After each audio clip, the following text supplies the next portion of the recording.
That's the way I like it. Dance and shout it loud, baby. Booma, booma, yeah. Booma, booma, yeah.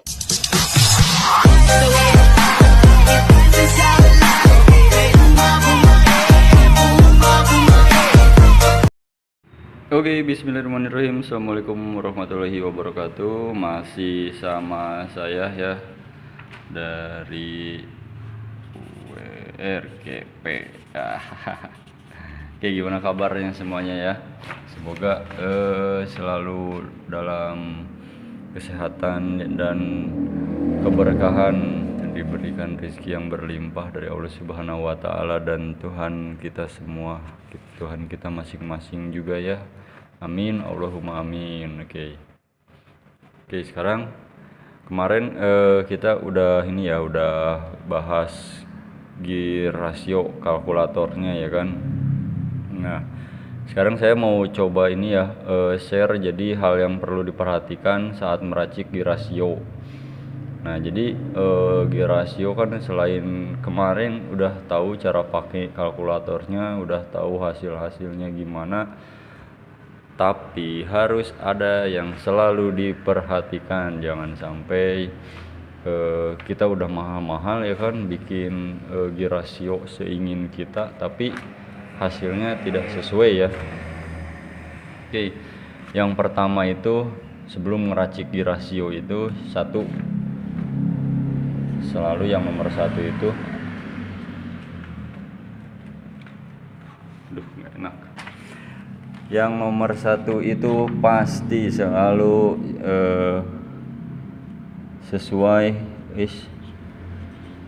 sesuaikan dengan kondisi jalan. Ini maksudnya jalan yang sehari-hari kita pakai ya. Jadi jangan sampai salah racik gear gitu kan. Kita racik gear rasio enteng, ternyata jalan kita jalan yang panjang-panjang lurus, wah kacau, ntar ketinggalan malah kita ya. Yang kedua, hal yang perlu diperhatikan itu selain sesuaikan dengan kondisi jalan, kita juga harus sesuaikan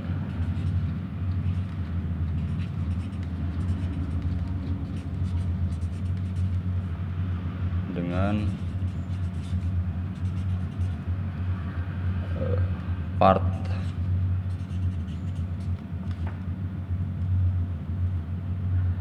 yang ada ya, otomatis lah, biar meminimalisir pengeluaran. Jadi kan kita punyanya apa nih gitu kan, nanti kita masukin ke kalkulator, kita cari yang terbaiknya apa gitu kan. Jadi ini yang kedua, harus sesuaikan dengan part yang ada yang kita punya. Misalkan gear kita punya 2 nih, super sama Excel, nah kita tinggal cari aja rasio yang enak yang kayak gimana sesuai dengan kondisi jalan yang kita pakai ya kan. Oke, yang ketiga itu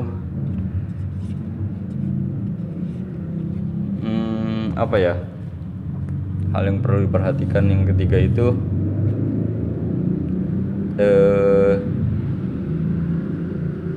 jadi setelah kondisi jalan kita tahu kita butuh apa, part yang ada apa ya kan, yang kita punyanya apa buat mendukung ini. Terus yang harus kita harus paham dulu akselerasi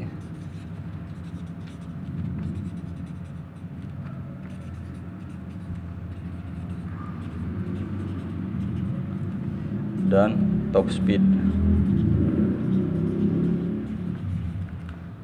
Nah ini jangan untuk yang ini jangan sampai salah persepsi ya, akselerasi dan top speed. Jadi kayak pengertian kenceng itu bukan artian dia yang bisa nyampe kilometer tertinggi ya, ke top speed yang tertinggi. Kenceng itu nggak berarti kayak gitu. Kenceng itu bisa jadi gini, pencapaian tergantung pencapaian kecepatan yang apa ya, jadi yang aduh gimana ya ini jelasinnya. Jadi gini loh, kita dari waktu 1 sampai misalkan 10 detik,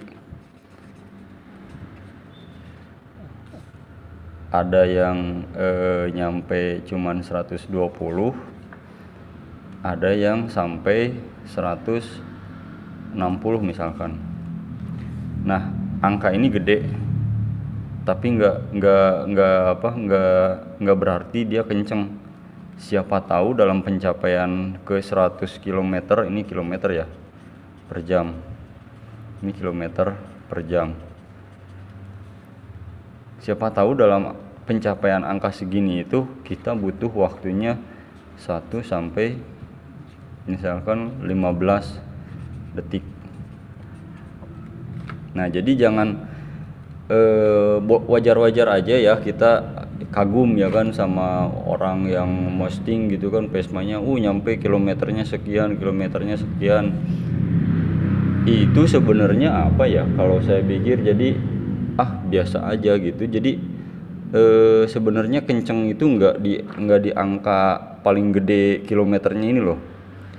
Bisa jadi ya kan, ini untuk kenceng itu bisa jadi pencapaiannya angka yang ini. Dalam artian apa nih, misalkan kita tolak ukurnya ke drag ya kan, kalau kenceng otomatis dengan ini ya identiknya dengan drag ya kan.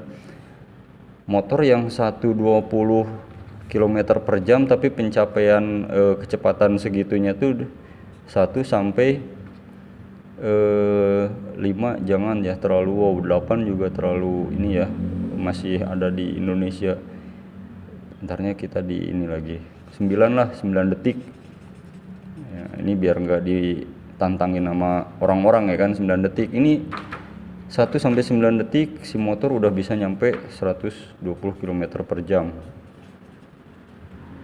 Ini yang menurut saya cepat itu yang kayak gini, dia pencapaian kecepatan atau top speed maksimumnya tuh di waktu yang hampir rentan pendek cepet.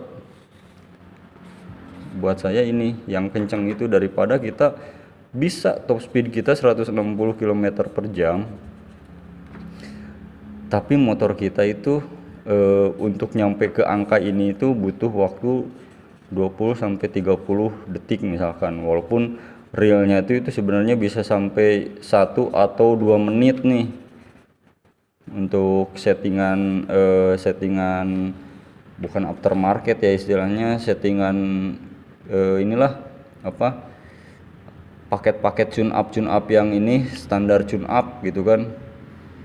Nah, ini sebenarnya belum kenceng juga ini, karena kriteria kenceng itu buat saya ya rata-rata gitu kan, kenceng itu identik sama drag. Jadi tolak ukurnya kita itu drag aja gitu kalau kenceng. Terus tadi kita kondisiin dengan kondisi jalan misalkan ya kan, kita nyeting angka ini di rasionya tuh ya kan, nyari kita partnya yang ada super sama Excel misalkan ya kan, terus kita pengen nyari angka paling gede misalkan ini. Nah tapi kita nggak paham nih akselerasi sama top speednya tuh nggak paham, terus kondisi jalan juga ternyata pendek-pendek gitu kan. Jadi jangan sampai nyeting angka-angka gede dengan kondisi jalan pendek, itu nggak bakal nemu kita ininya, nemu maksimalnya istilahnya ya, semaksimalnya gitu kan.